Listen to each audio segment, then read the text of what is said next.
Tour et Taxi, c'est un lieu d'exposition. Nous vous y emmenons donc régulièrement dans ce journal, mais c'est aussi un espace amené à devenir un véritable lieu de vie, avec logement, crèche et espace vert.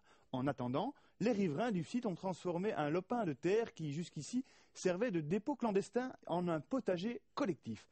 Entièrement dédié à la culture bio, on le visite en compagnie de Rosine Marot et Jean-Michel Herbin. Depuis quelques mois, 2 jardins collectifs ont été initiés à Bruxelles par la SBL Le Début des Haricots. Un à la rue Grès à Ixelles, l'autre à la jonction entre Bruxelles-Ville et Molenbeek sur le site de Tour et Taxi.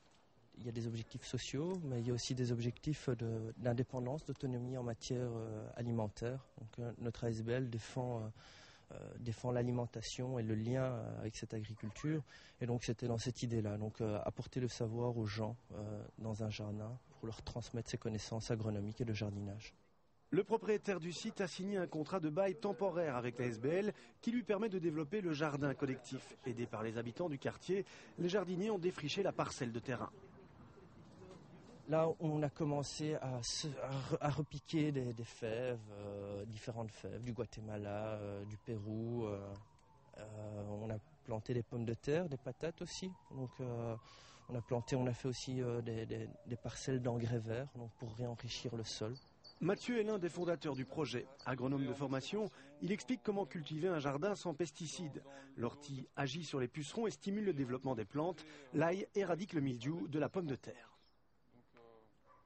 Et là, je présentais donc les macérations de plantes. Donc, c'est soigner les plantes par les plantes. C'est utiliser, on va dire, 1 kilo de plantes pour 10 litres d'eau. Par exemple, l'ortie, la consoude, la prêle, toutes des plantes très utiles qui vont avoir chacune une action différente. Et donc, on aura une espèce de cocktail détonnant et biologique pour traiter son jardin. Complètement biodégradable et gratuit. Pour le moment, le jardin est entretenu et animé par les membres de la SBL et une dizaine d'habitants du quartier. À terme, il devrait être entièrement autogéré par le voisinage.